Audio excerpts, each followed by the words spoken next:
The New York Mets live to fight another day, winning 7-3 against the San Diego Padres. It got a little bit scary late, but the Mets hold on. Great performance, top to bottom. Jacob DeGrom led things off for the Mets. The bats came through, and there will be a game 3 with Chris Bassitt on the hill. A ton to discuss on this edition of Locked On Mets. You are Locked On Mets, your daily New York Mets podcast. Part of the Locked On Podcast Network, your team every day.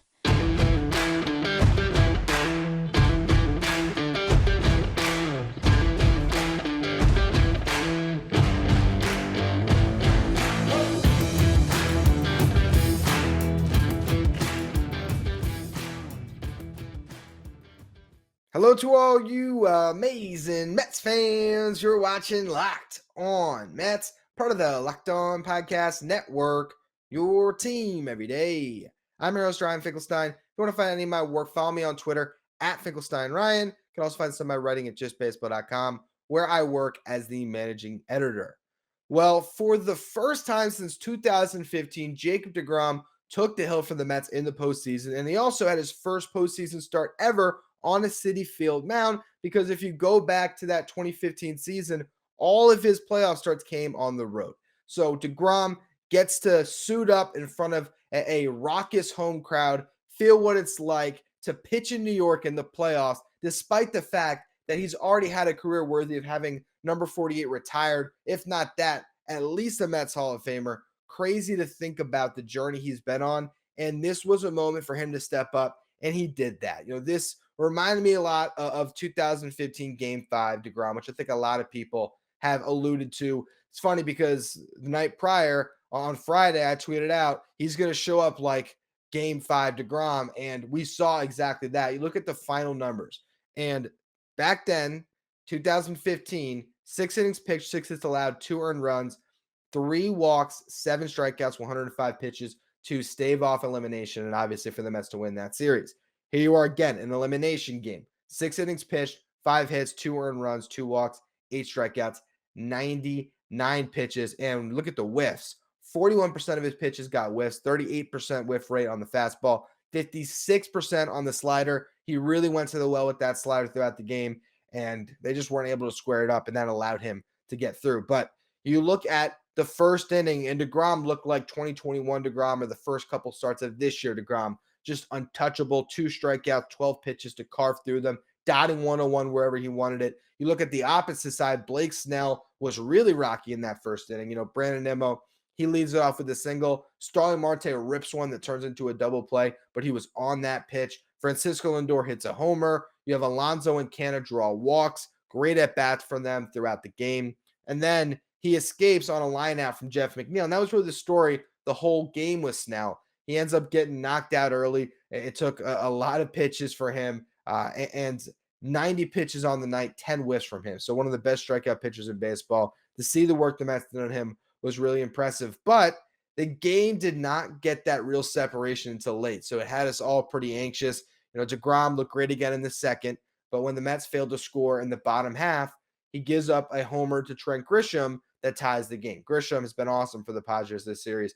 Out of the 8-hole, released in this game. So interesting to see the heroes that pop up in the postseason. For the Padres so far, it has been Grisham. Now, DeGrom was able to avoid any further damage in the third and in the fourth, and the Mets got him a lead again in the bottom half as Eduardo Escobar and Darren Ruff each drew walks. Tomas Nido, though, failed to bunt them over. That proved to be a big moment, at least in the early goings of the game. Let's look at the final score. It didn't matter as much, but Brandon Nimmo ends up driving in a run on a single that could have been 2 runs. And then that lead that was only a 1-run margin gets erased in the next inning. And it just so happens that the Padres get a bunt from their catcher to move Grisham, who had walked, over to second in scoring position. Jurickson Profar gets a base hit. That drives in a run. But that was where Jacob DeGrom really did show you that vintage 2015 that I have to strand runners, because Juan Soto gets a hit. That puts 2 runners on. He has to face Manny Machado and Josh Bell. Strikes them both out. He actually struck out Manny 3 times in this game. Gets through that inning. Bottom half of the 5th, Pete Alonso gives the Mets a lead, hitting a home run.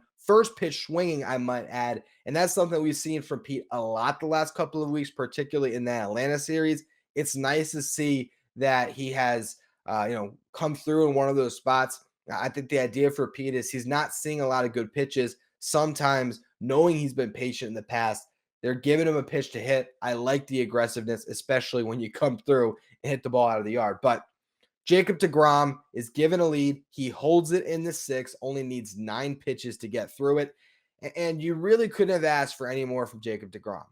Goes out, gives you a real chance, allowing just the 2 earned runs. That's a good lineup. And the Mets had the lead, and the game really was able to de-escalate in stress beyond that when we got to the 7th, and then re-escalate again.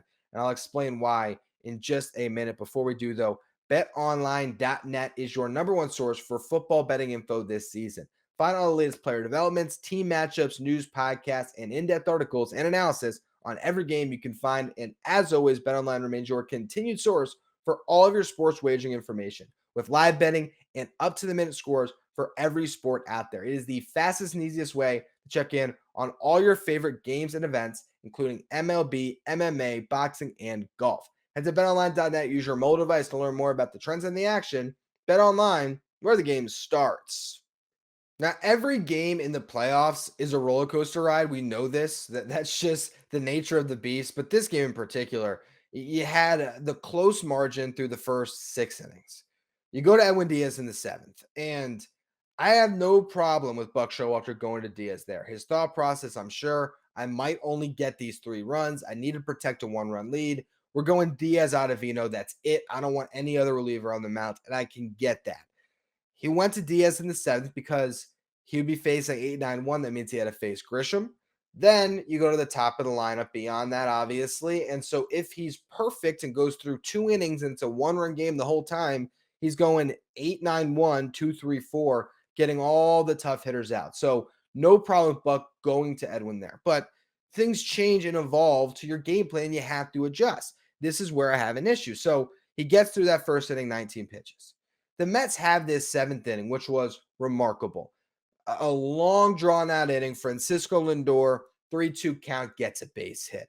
The whole time, the Padres are dealing with pitch comm issues, and so every pitch, it seems like it takes 2 minutes in between to get a signal to the pitcher and a throw. And the funny thing is, the guy only has fastball. So here you are watching this inning prolong, and it was great for the Mets because they put a ton of runs up on the board, but the whole time, Diaz is sitting on the bench. Now, Pete Alonso is up. There was a really nice moment I want to shout out Lindor on when a ball's in the dirt.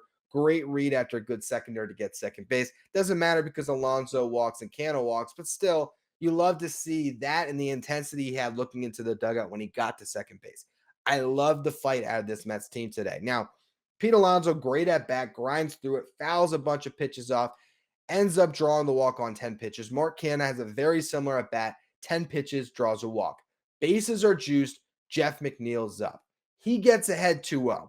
Now, popular wisdom when a pitcher is this wild is probably to take till you get a strike. But I love the batting champ having the green light, obviously. Always, Jeff McNeil has the green light. He's in a hitter's count, a guy who throws fastballs. He knows what he's getting, and he just went for it. He ripped one right past the second baseman up the middle. As he's rounding first, he's looking into the dugout, shouting at his teammates as he then legs out a double. One of the coolest moments I've ever seen in a Mets uniform. Love Jeff McNeil for that. Drives in 2. Suddenly, it's like the fan base could have a collective sigh of relief. You could breathe again. Then it gets even better. Eduardo Escobar gets a base hit, drives on another, and did that on an 0-2 count. Daniel Vogelback gets a sacrifice fly. Suddenly, the Mets are chilling 7-2. But there's this subplot. Edwin Diaz had been waiting for about 45 minutes to pitch. Buck still pitches him in the top of the 8th inning. Now, it was to face Manny Machado, Josh Bell, and Drake Cronenworth, and it ultimately works out. So as much as I want to crush Buck Showalter because now Diaz might be a little bit more limited going into Sunday. It's obviously a win or go home game. And really, Buck is betting on Diaz's rubber arm, and that's fine. But still questionable with the 5-run lead not to just go to Ottavino or to Lugo to pitch clean innings. I always like, especially when it's not your highest leverage guy in someone like Diaz. And Ottavino has been good in inherited spots, but I still love giving these guys with a big lead a clean inning. So he doesn't do that. Whatever, it really doesn't matter because Diaz throws 28 pitches, gets out of the game, gets, 5 outs. Ottavino gets the final out of the 8th on a strikeout. You move on to the 9th. Now, Ottavino strikes out the first batter he faces in the 9th, but he then hits a batter, walks a batter, and suddenly, and those were the 8-9 hitters, by the way, you get to the top of the lineup. He is not locating his pitches at all. And jerks a Profar, almost hits one out, hits one to the warning track. Why Ottavino was not pulled from the game before the Profar at bat really is mind-boggling to me, because Seth Lugo is certainly capable, but you don't want to put Seth Lugo in a spot where he comes in where a home run, which he is prone to give up, could tie the game. And so you have this guy who hit a batter, walked a batter, still out there, taxed at this point, looks gassed, body language isn't good. And whatever, you keep him out there after he almost gives up a home run that would have really cut into your lead. He then walks the bases loaded, still leaves him in. Walked in a run, finally gets Lugo. Luckily, it's moot. Lugo gets the final out, and hey, we're celebrating tonight. I'm not mad at the Mets at all, but I'm a little bit concerned about Buck Showalter's decision-making in this game.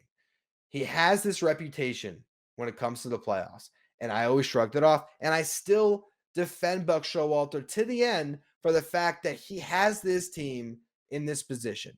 He has been the manager that got the Mets over the hump this year to get into the playoffs, to win 101 games. And the mindset this team has had is a lot on Buck. The way they played today, as far as their mentality, was Buck, but his gut, I feel like, leads him in the wrong direction sometimes. And I'm just hoping that doesn't continue to prove to be a problem as you get another elimination game. And hopefully, if the Mets can survive it, you move on and you have to play an amazing team if the Mets are fortunate enough to get there.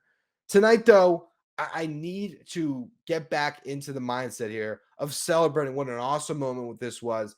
Jacob DeGrom dealing, Pete Alonso, Francisco Lindor, Jeff McNeil, Brandon Nimmo, Eduardo Escobar, Mark Canha, just all of these guys, Daniel Vogelback, good at bats the whole game.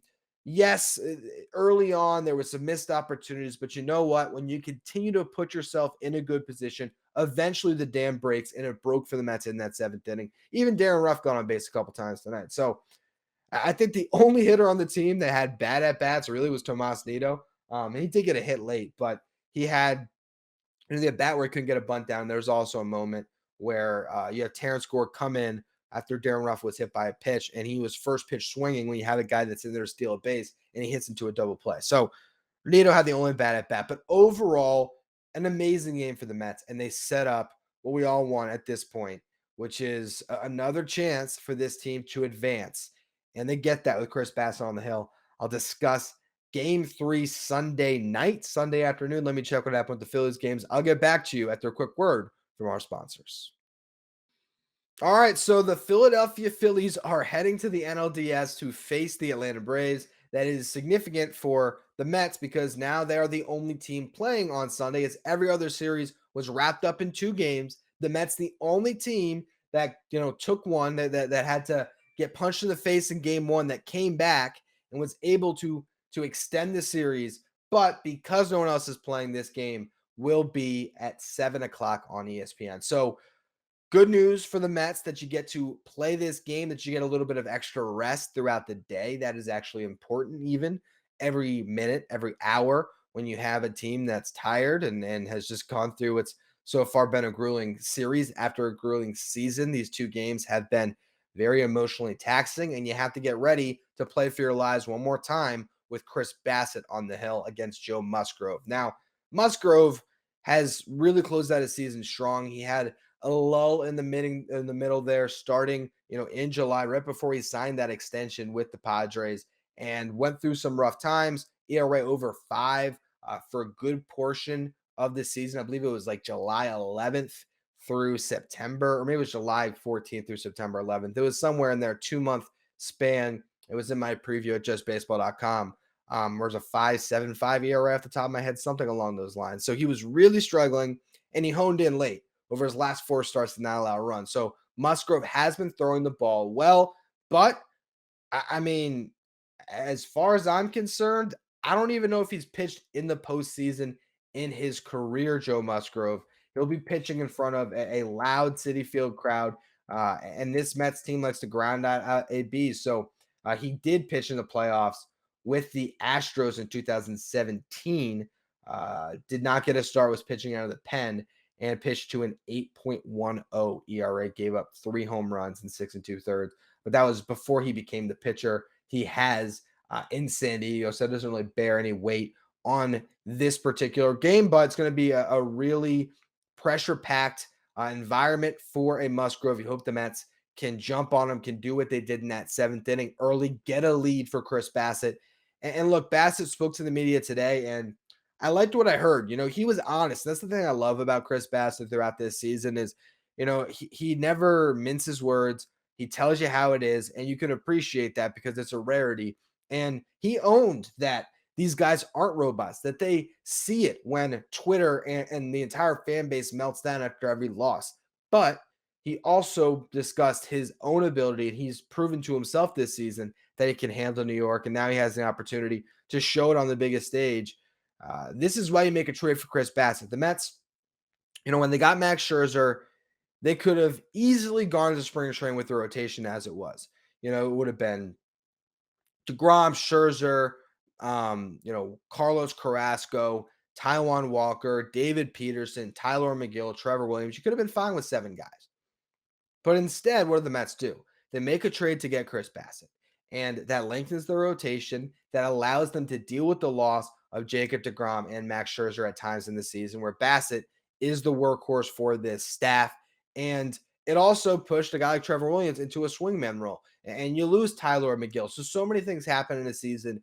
That trade to acquire Chris Bassitt could prove to be the most important move the Mets made in the offseason. And yes, I'm including Max Scherzer in that, in the sense that Bassitt is the guy that has stayed healthy, and Bassitt will be on the hill for a game 3 to extend your season and advance to the NLDS. There's going to be 2 teams in the National League Divisional round from the National League East, the Braves and the Phillies going head to head.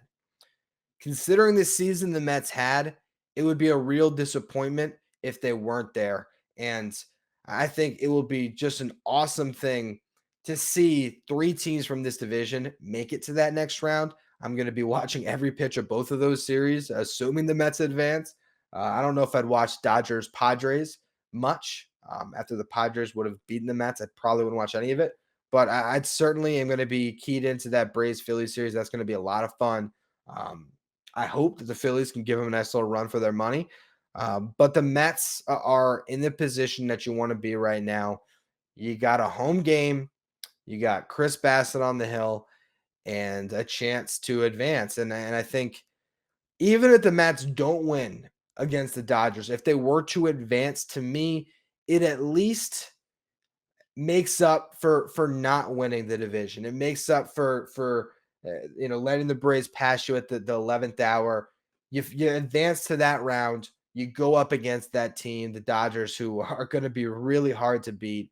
And you just have to see what happens in that type of a series. But if they lose this final game, it's going to be a massive disappointment. Not that I think we put a referendum on the whole season. If they would have got swept in this round, I would have felt a little bit differently. At least you push this thing to the final game. But I want to see the Mets advance. I'm sure all of you do as well. We all got some bias here for Mets fans. So let's go Mets. Let's see them pull this thing out. It's going to be an incredible final game. All of us will be sitting on the edges of our seats for every single pitch. But I'll be back tomorrow after that one, win or lose. Make sure you follow, rate, and review wherever you get your podcast. Make sure you follow me on Twitter at Finkelstein Ryan. Follow the show at Locked On Mets. Thank you for making Locked On Mets your first listen every day. For your second listen, check out Locked On MLB, hosted by Paul Francis Sullivan. Locked On MLB is where you want to go to stay up to date with everything going on in Major League Baseball. Follow Locked On MLB wherever you get podcasts.